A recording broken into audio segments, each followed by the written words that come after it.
audiobook narrator, motivational speaker, child philanthropist, founder of RidhzWorld Publishing, and podcaster with YouTube channel Because I Can with Ridhhaan. Today I'm also your host, and moderator of today's historic children panel discussion. Historic? Why? Because today is the first time we have children as panelists on this stage.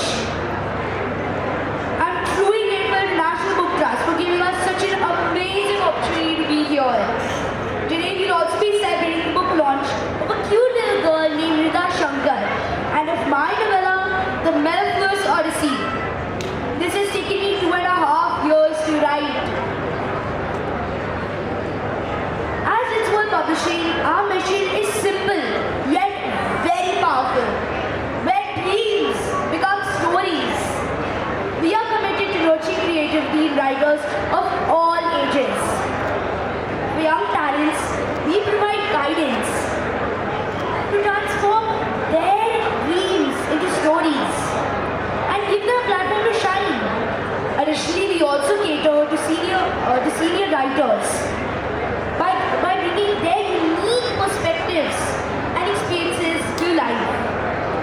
We as members of the Gen Z play a very important role in the world of literature.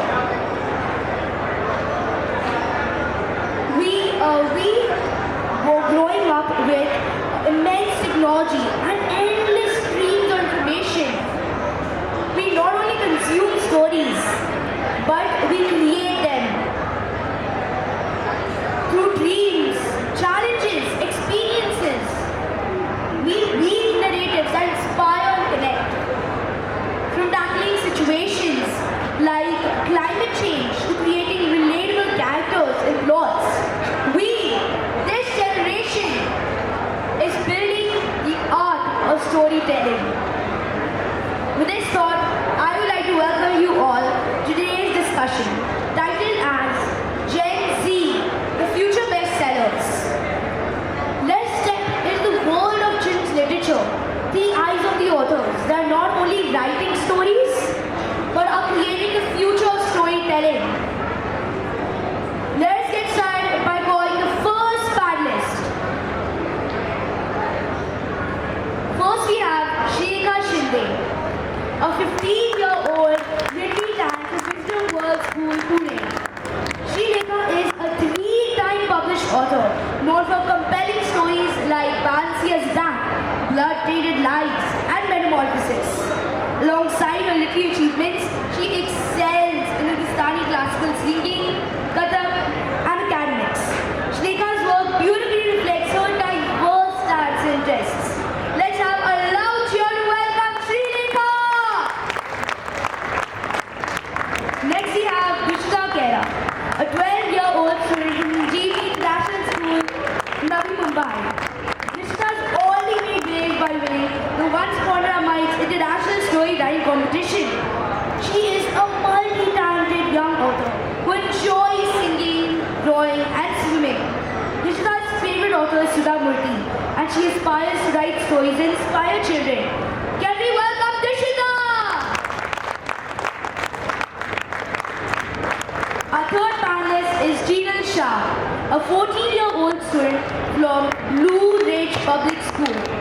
Jinal has won Season 1 of RidhzWorld Story Writing Competition and is an avid reader and football enthusiast. Her creative flair shines through a love for genres like sci-fi, dystopian, and fantasy. Jinal's current project is a fictional dystopian story that promises a thrill of sci-fi, murder, and adventure. Woo! Let's have a huge round of applause and welcome Jinal! Lastly, we have Snithik Dekate, a 13-year-old budding author and 8th grader at Suryagiri International School, Navi Mumbai. Snithik has a deep passion for storytelling, and his captivating tale, Mysterious Adventure, was featured in the anthology Once Upon a Mind's Volume 2. He is an avid reader of science fiction who aspires to become a skilled writer. Can we have a thunderous welcome, Snithik?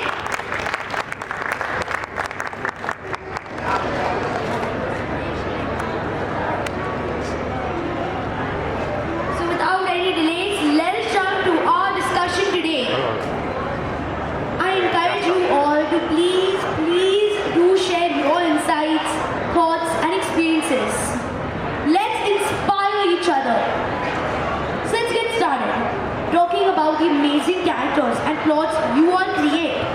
Unique yet relatable. I love to know that when you are crafting your characters, do you draw inspiration from dreams or daydreams? Or do you incorporate aspects of real life people you know? Dishita, would you like to start? So when I'm crafting my characters, I usually try to incorporate aspects of real life. I give my characters name from real life with a little bit of fantasy. Sometimes I craft funny characters and plots that adds humor to the story. And you know, Ridhaan, best part of story writing is crafting your own characters and plots, and it's so exciting. Wonderful, Dishita.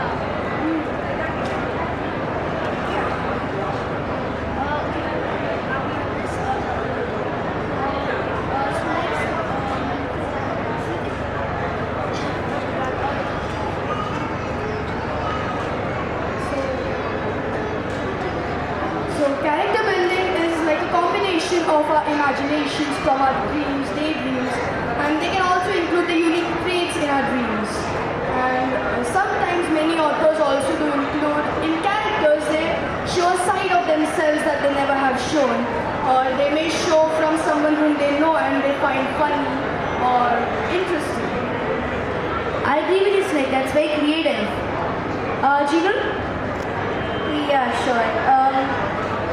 Creating characters is a tough task, but it's still easy. And I like to create my characters by getting inspired from my dreams, my daydreams, and from real life people aspects. Well, I'll give you an example of how I create my characters. So one time I had this dream where I was tied up in an unknown place. I didn't know, everything was dark and I was super scared.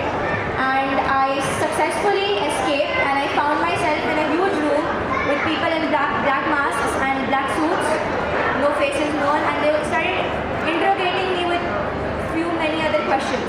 And then my mom woke me up for school. Yes.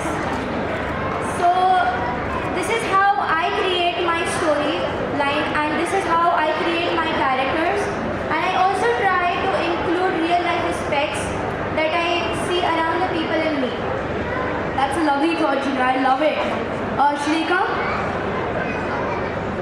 I totally agree with Jinal here. I think it is so amazing that we get to craft stories on our own without much of delay when it comes to our imagination, because this is film. I think everyone would agree with that. Personally, when I write, I like to incorporate everything. Sometimes though, I think the real world gets a little too serious, a little too gory, a little too bloody. So I like to go with my imagination. I try to go with the flow, not think about it too much, and make it my own in a way that no one else can, I'm sure. We're all our own person. So I would say that. Additionally, when it comes to real life aspects, I like to find little quirks about people in my life. Maybe it's the way someone laughs, or maybe it's the way they have a cleft in their chin. But I try to incorporate that in my characters, maybe in my plot as well. It depends on how I want to craft my story and how I want to engage my readers. That's a wonderful thought. Imagination is our home, important, and it helps us to create amazing things. That is really true, trust me. So, one of the questions I often get asked is that balancing writing with school, hobbies, and social activities can be a huge challenge. How do you manage to pursue your passion for writing while juggling so many other responsibilities? So, Snithik, would you like to go first? Yeah, sure. So balancing writing is something that all authors do, and they try to blend writing in the daily schedule. Like I at least try to give 15-30 minutes and jot down my ideas that I had throughout the day. And also many writers can also make them its daily task. Like I have come home from studying, so I can just jot down what happened with me in the school, and then at the end of the day I can think over it, and then at the end of the day I can write a story on it. Who knows? That's wonderful balance, Snithik. How about you, Shreelekha? Balancing, huh? It isn't easy. In any way, it isn't difficult to have a social life, read, write, and actually study all at the same time in one day. I think you would agree and you would agree, like completely. So what I try to do to kind of make sure I write every day is after everything, after dinner maybe at like about 10:30, I get in bed with like a soft blanket and I'm like, alright, 30 minutes, headphones in, I'm gonna write no matter what. And I try to push out about 250 words a day, no matter what, without any, break in between. I make sure I get in those 250 words, and in the sense, I just go with the flow, and it works out. Sometimes it doesn't. Sometimes I get to 100, but that's okay, I think. It's about really getting into this habit, this cycle of writing every day. That's how I can balance everything I do. So that's about it. That's wonderful, Shreelekha. I believe that when it comes to balancing your passion, interests, then no matter how packed your schedule is, you will always get enough time for it. So coming to our next question, Jinal, how you feel your age and personal experiences shape the story you create and the way you tell them? Age and personal experiences enhances every story. Now, for personal experiences, my personal experiences, I try to make them as the characters' experiences or maybe the problems they face. And if I have experienced the same, I try to inculcate it with my characters and I try to tell it through my characters. Now, age is quite debatable, but now let's take an example. If you hear a story from a friend of yours, then the same story will be told in a different way by your elders. Maybe more magically, maybe more fantastically. I think my age helps me create stories that, my age readers can understand. I try to connect with my age readers through telling my problems, because nowadays I think everyone goes through the same problems. That's a wonderful thought, Gina. I entirely love it. Dishita, how about you? I totally agree with you, Jinal. So our age and personal experiences truly have a great impact on our stories and the way we tell them. For an example, I write stories according to my age, the issues I face, and when my age people read that stories, they find it more interesting and joyful. And our personal experiences, they help shaping our stories according to our thoughts, our mindset, and they also help us show significant topics for our generation and our society. It was nice seeing your thoughts about this. Yeah. I agree with both of your ideas. Very interesting. So I personally use intentionally and unintentionally experiences that I have learned so far in my stories. Okay, so coming next. So Shreelekha, as young writers, have you ever faced writer's block? If so, how do you overcome it and get back to your flow? Okay, so for those of you who do not know what writer's block is, it's this horrible, horrible thing where an author or a writer doesn't write, just cannot write for the life of them. The words are in their minds, but it just does not go down onto paper, or they have this foggy brain and do not know what to jot down or what not to jot down. And I can say very, not proudly, but with conviction in my heart that I have faced this many a times. Writer's block is something that happened to me over the last couple of years in short bouts, in short breaks. But whenever it does strike, I am in this state of perpetual stupor. I don't write, I don't even read sometimes, which is amazing. Knowing my mom will know, I read all the time. But to get out of this and to overcome it, it's really not that hard. What I believe or what I do is, no matter what, I jot down something. It can be anything, really. I truly am a history buff, so I like researching about the Renaissance in medieval Europe, or finding little topics that interest me, maybe World War II, maybe the genocides in Cyprus or something like that. And I write little photo articles about them. And that really helps me get back into my creative flow. And immediately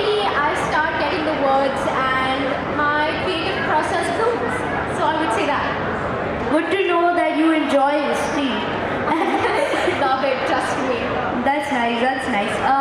Jinal, what's your take on this? I totally agree with Shreelekha that facing writer's block is not an easy job.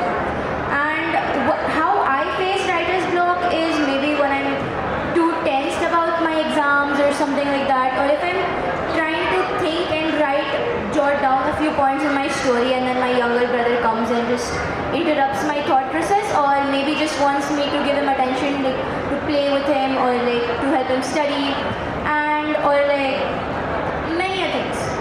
So overcoming writer's block is a very difficult process. It might take a month as well. So how I overcome writer's block is I try to doodle. Like I love doodling art like mandala, there's the cartoon doodles as well. So I really enjoy them and I really love coloring my cartoon doodles as well. Or sometimes I just sit with my brother actually, start my favorite cartoon TV shows and then I just laugh through the process so my foggy brain is like cleared up. Or I just take some few walks around my compound, like society compound or something like that. So my mind is clear. So maybe I can just focus, or little focus that I find, I just jot down the points on a paper or in my personal diary, or I just start with a story. So wherever I stop again, I'll do the same process all over again. But I agree with you, Shreelekha and Jinal. Writer's block is very difficult to overcome. But the way I just do it, I just take a 10-15 minutes break and just do something that my interests say so. That's what I do. That's a wonderful way that you guys do it. So Snithik, for you, with many contemporary writers creating impactful stories today, why do you think classics still hold value? Do you see them as a source of inspiration, and how they continue to shape storytelling? So classics are extremely important while writing a story. Like they can address timeless themes like courage or morality, and like in the stories, like we can also they are timeless themes. So they can like go from eras and generations to generations. So it is extremely important in a story to make it more interesting. I agree with you, Snithik. Making our stories is also very interesting. Dishita, how about you? So I feel that in this modern world with modern writers and modern thoughts, I still feel that classics hold value. Classics are the stories that we have heard from our grandparents, parents, and they have been influential in shaping our thought process and the way we tell our stories and the way we write. I consider them as a source of deep inspiration because they are the stories that have shaped our literature. They're the basics of what literature is today. They are just too good. I agree with you, Dishita. This also relates to many interesting stories like mythology, like we have right now. Like the stories how the people they fought wars, and how today people are using them to become stronger. So over to our next question. Many young authors choose Western names and settings for their stories. What do you think influences this choice, and how can we make our Indian characters and settings more relatable to children's literature? So what do you think about this, Shreelekha? This is such a good question, to be honest, because it is so relatable in today's world where most of us, we tend to draw towards the Western idea of, just living in general. The answer to this question is, I think, pure media consumption. Complete and pure media consumption. We live in this world where we idolize the Western media so much and we're drawn to it by factors that we don't even understand in today's world. So, especially me personally, I grew up in the US where I was always drawn to things such as, like TV shows, literature, books. They were all in English, and I don't know, I think I bonded myself to the English language in a way that I'm sure all of us do, but me in a much more deep way, I'd say. So to overcome this, I would say the one thing we have to do as Indians and as people who enjoy books, who do read, is to break down stereotypes. In India, there are so many stereotypes can't write, or you're too old, you can't do anything, or you can't make films, you can't do this, you can't do that. It's so demoralizing to think about that, and as Indians, we have to push our brothers and sisters up towards the pinnacle of success and make sure that Indian literature, Indian art in general is, idolized as well, just as much as the Western form of art is recognized. Amazing thought, Shreelekha. I can truly connect with it. So, Dishita, would you like to go next?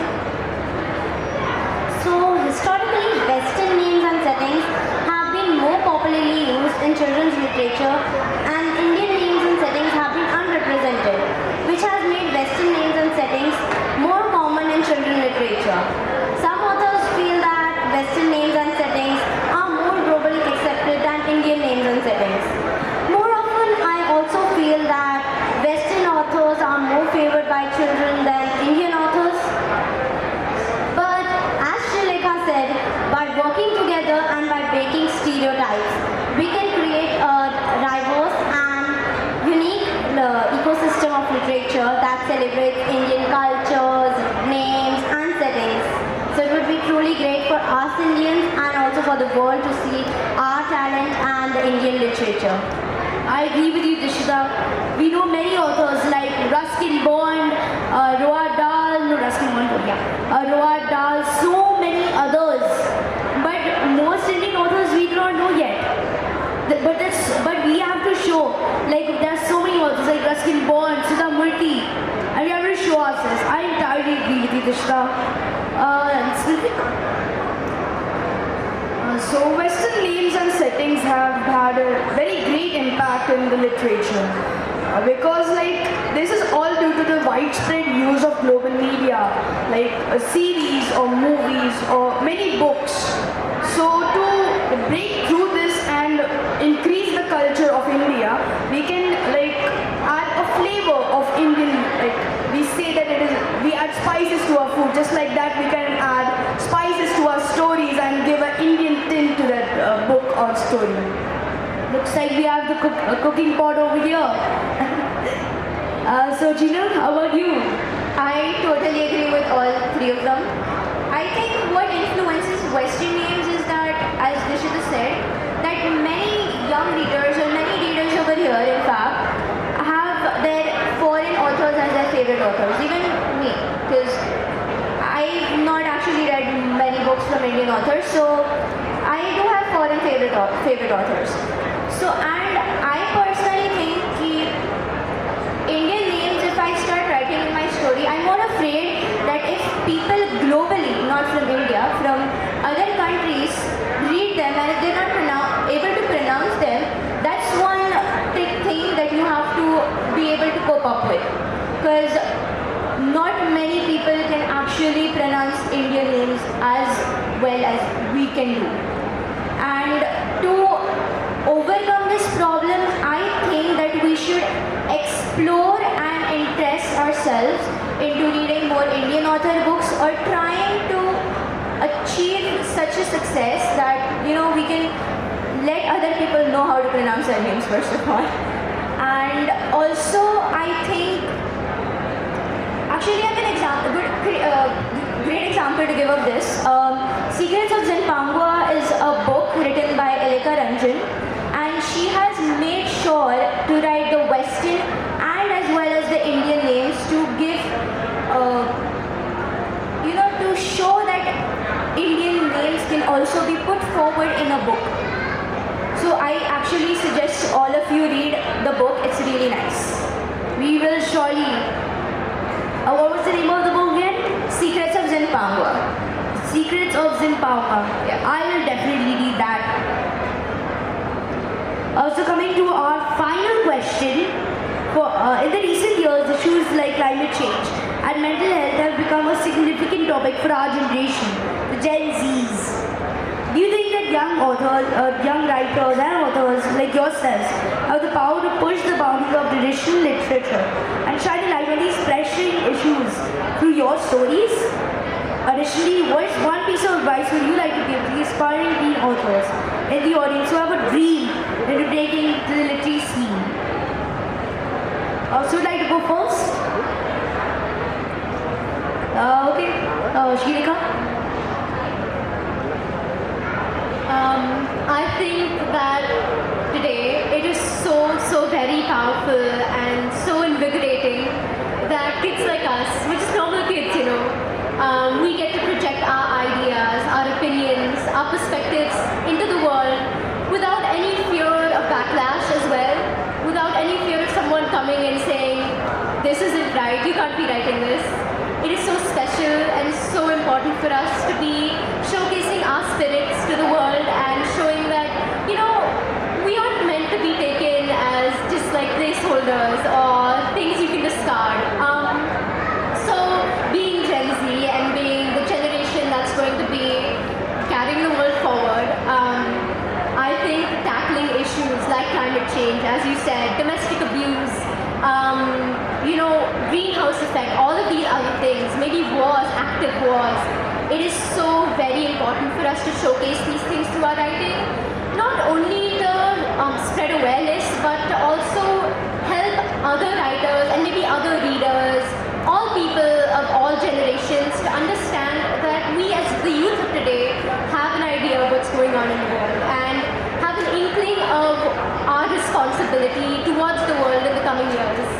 So I would say that and to give a little bit of advice to young authors who want to break into the scene. I've been saying this for ages, Snithik knows.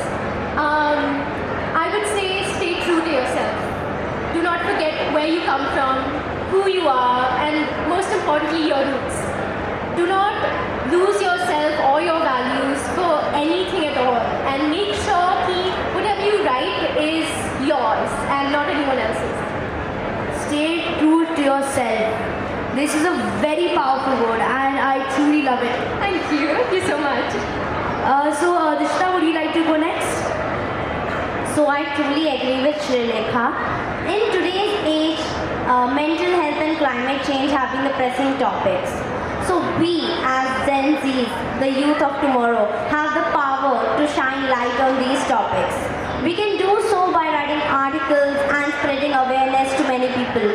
Also, we can write stories that depict these topics in a simplified way so that the children can understand, and also the ways to overcome it. An advice that I would like to give to the audience or the aspiring authors is that never give up in life. Try again and again till you reach your destination. Believe in yourself and your abilities. And always remember that success is not a destination. It is a journey, a never-ending journey. Very powerful words. I really agree with you, Dishita. We should never give up and stay strong in whatever we do and whatever challenge we face. Jinal, would you like to go next? Sure. So as the Gen Zs, we have been facing many setbacks and many problems, and I think major factor of this is because there is an immense competition in today's world with many competitive exams, which leads to degradation of mental health like depression, anxiety, which makes you to lock yourself out from the world. It makes you feel very lonely and it feels like you have no support. Climate change is also somehow affecting human health. I think we all learned that in school, so I won't really much talk about on that. But I think that we as the Gen Z authors can break the boundaries of traditional literature and shine a light on these problems through our stories, trying to enlighten people on how to solve their problems, how to overcome it, and telling the rest of the population that please, we are already suffering, give us support, do not demotivate us and do not pull us down. And as you said, to give an advice to the young authors, I'm not a really great advisor, sorry about that, but I think it's okay not to be okay sometimes. It's perfect to be imperfect. It's okay if you fail once in your life. Failure is a stepping stone to success. You should keep on writing no matter what happens. A scientist never succeeded in his experiments in the first style. So keep on trying, believe in yourself and the path that you're carving for yourself. Believe in what you write and have the power and have the guts to show it to the world that you can do it. Wow, such motivation. I mean, a huge round of applause. I mean, such very powerful words with such a strong meaning. And I agree with you, Jinal. We should shine light upon these such important issues. Climate change, pollution. There's so much. During the night sky, when we look, I just see that grey light. It's just Smoke, no stars. yes. Snithik, about you. I feel like Gen Z can connect with the people or the peers of the same age, and they can also spread awareness about this, like they said, climate change, global warming. Then there is child labor and many such oppressions. So, is there any questions from the audience? If you do have, then please raise your hands and we'll bring the microphone to you.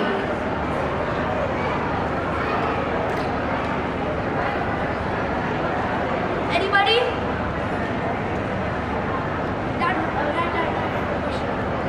Nice to see you all here. My honest question is, tell me if it's a myth or not. The Gen Zs are creating a havoc for the language. Right? I mean, you have your own language which we elder people cannot understand. But when we have to write, we will have to stick to the language which the world would understand. So how would you advise a Gen Z wannabe author to be with the crowd, have the new language, but at the same time become a good author? What would be your advice? How did you stay away from the havoc the Gen Z has been creating for the language? That's my question. That's a really, really good question. That's amazing.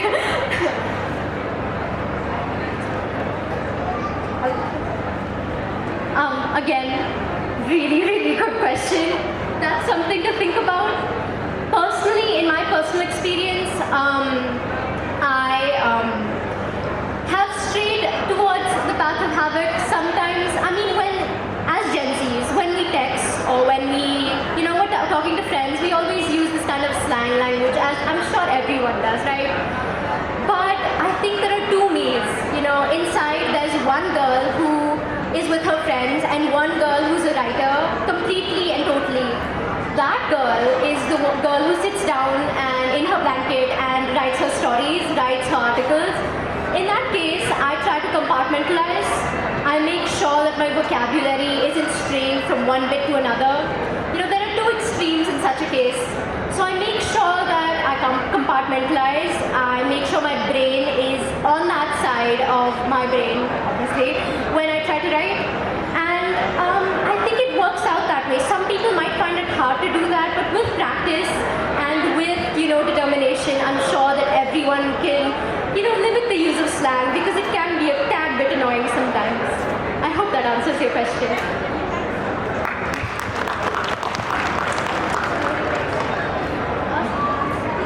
This new language of Gen Zs, it is mostly slang, as Shreelekha said. So I try to, not to stand out, but I also know, but I try to stay away from them while To people and while writing. In both ways, I try to keep my language very good and I try to use meaningful words that are good for all people, that make me happy and others happy. And while writing especially, I try to use very meaningful words that have a good impact on the people who are reading the stories.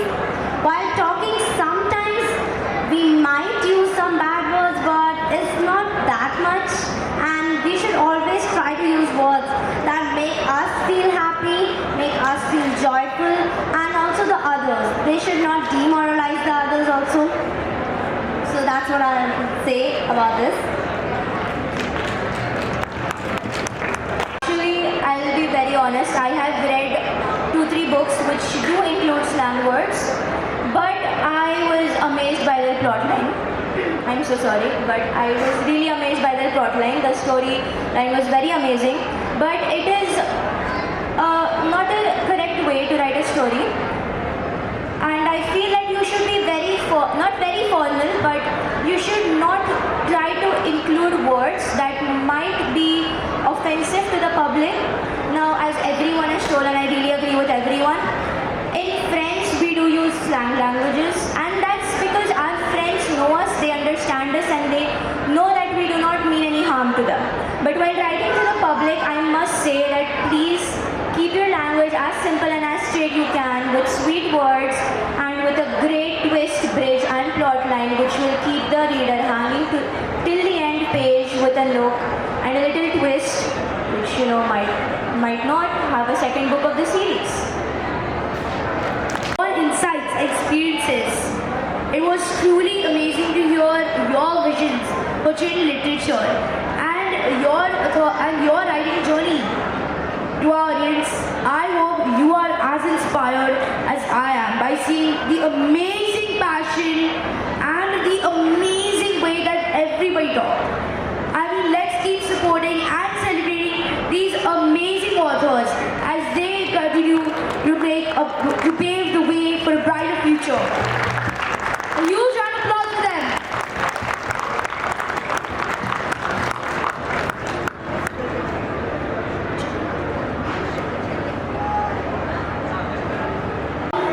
This connects us to our next segment, a book launch of a very cute little girl, and it gives me great pride to announce her to us all. Her name is Shankar. She has published 3 books at just 6 years old. She possesses a set of skills. And interests like writing, reading, drawing, storytelling, and so many more. And we all have gathered here to celebrate the book launch of hers at of her 4th book at 8 years old. The Suryagiri Enigma. This book takes us back to our Indian village roots and celebrates our rich culture, our rich heritage.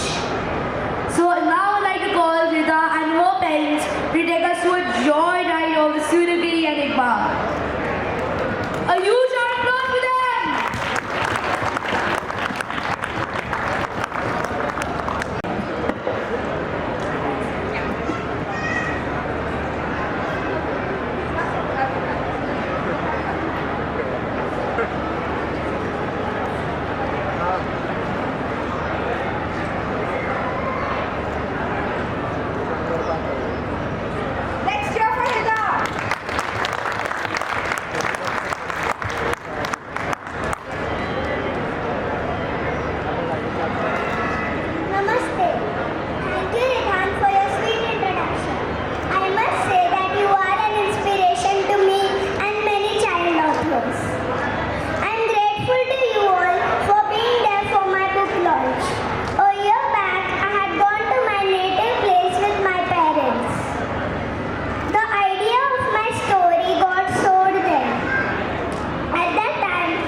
Yes. I'd also like to call my parents, please. 2, 1, let's open the books! I now announce the book launch of Suryagiri Enigma by Shankar.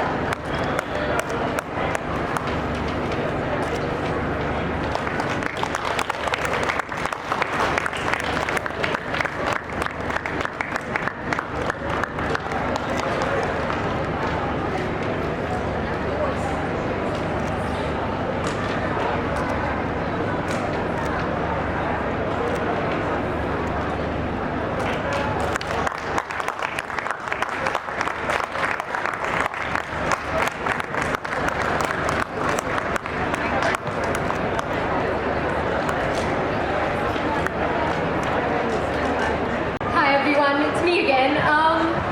Now, for the moment you've all been waiting for, I'm sure, the book launch of the moderator himself, Mr. Ridhhaan Jaiin. A round of applause, please.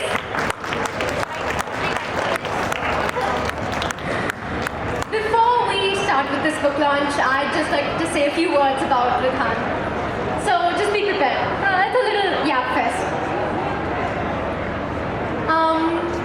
On the surface level, Ridhhaan Jaiin is what one would call a rare gem, an inquisitive soul with a heart of gold.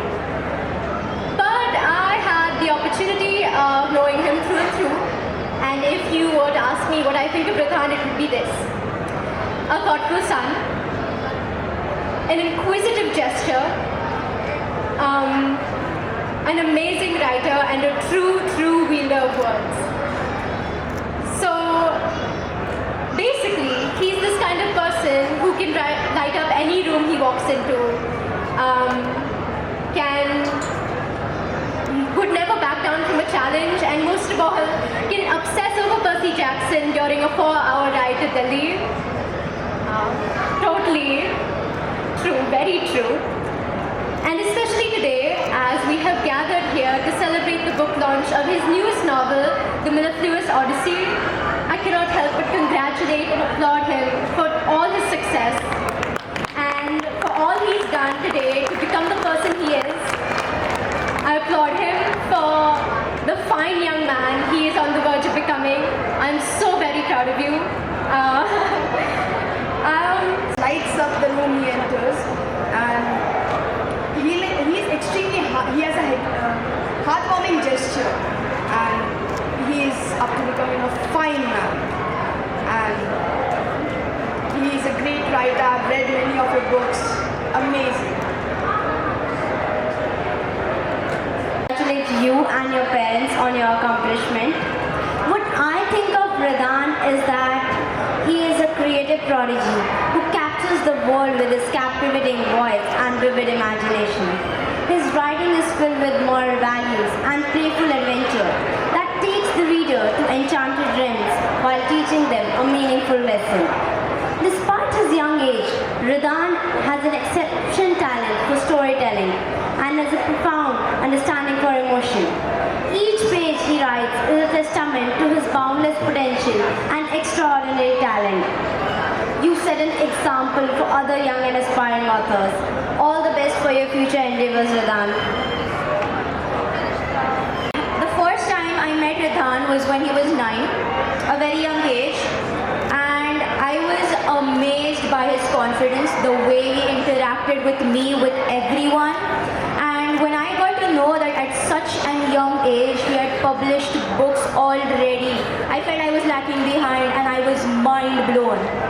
And at this special occasion where Ridhhaan will be launching his 5th book, Mellifluous Odyssey, I'd like to sing a song which I had done on the podcast as well, but another surprise element again.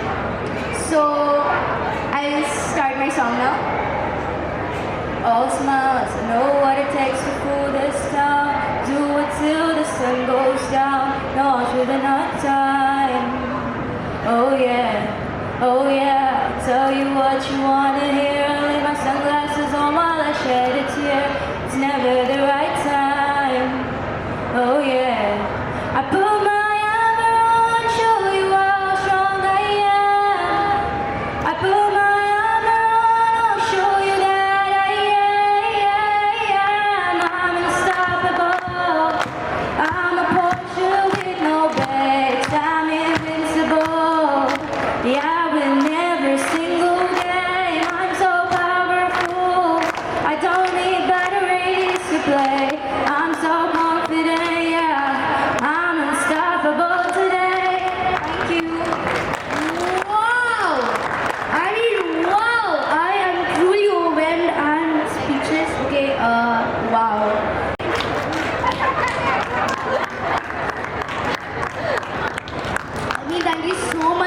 The way that you guys introduced me here in front of you all, I'm presenting my novella, Mellifluous Odyssey. This is a tale of resilience and perseverance, centering on a teenager named Mike. Mike has a deep passion for music. However, his parents, they do not agree with his passion for music. But how does he convince them? Through determination, struggles, support from mentors and friends, Mike embarks on adventure to different parts of the world to discover his soul instrument, introducing a new music creation to his town. The idea of this novella came to me while I was playing basketball. Can you believe it? Out of all of the places, as soon as I reached home, my mind was brimming with ideas. Ideas like chapter names, characters, plot, twisters. I was entirely set. I was also deeply inspired by the first novel I read, Charlotte's Web, written by E.B. White. Through this, I understood the importance of storytelling, how we should build a connection with our readers, especially the writing techniques of a novel. Initially, I wrote purely for the joy of writing. However, as I progressed, I started thinking more and more about the readers. I infused my personal experiences and values into the story, transitioning from a third-person narrative to a first-person perspective with a deeper emotion and detailed research. My aim was to leave a lasting impact, much like how even the smallest act of kindness can leave a huge, can even transform one's life entirely. Once you read my novella, The Mellifluous Odyssey, I hope you feel the same. Small words of encouragement, acts of kindness can truly lift the spirits and inspire someone in ways that we can never realize. Being kind to ourselves is also very crucial. Take moments to reflect on yourself. Practice mindfulness and face your inner self. You are loved just the way you are. Cherish the love and support you receive from your family and friends, especially your parents, who tirelessly work hard to guide you and nurture you through your journey. In this fast-paced world, we often overlook those who create a huge difference in our lives. Whether it is a mentor, a friend, or even a stranger, let's take a moment to appreciate their impact and to let them know that their kindness has not gone unnoticed. I am deeply grateful to my parents, mom, dad. I love you very much. Thank you so much for all the love and support. And I wish to make you proud with each and every step I take. To my grandparents, you are my pillars of support. And thank you so much for always believing me, for always encouraging me to take the first step. A huge round of applause for them. I am truly grateful to my friends and mentors for uplifting me, for guiding me through my journey, and for always making me happy and smile. Thank you.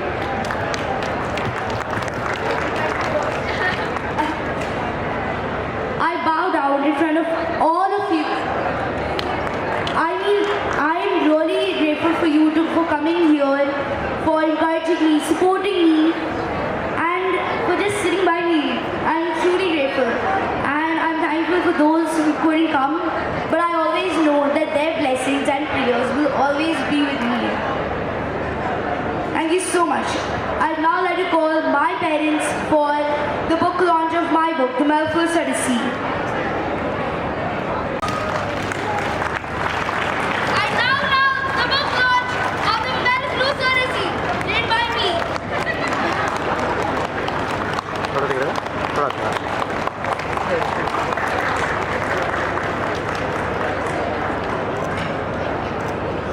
Thank you so much everyone for your love and blessing. Thank you so much for being here and supporting our children. Thank you, means a lot.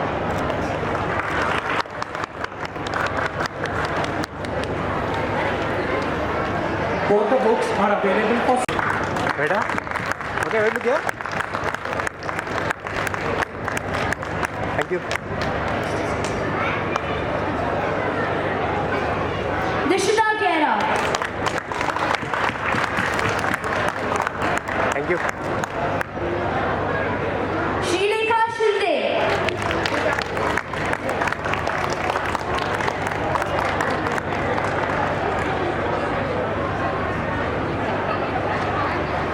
Jinal Shah.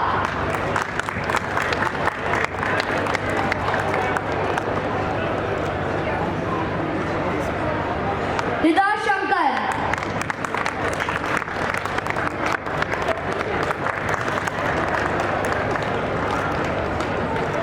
And Ridhhaan Jaiin.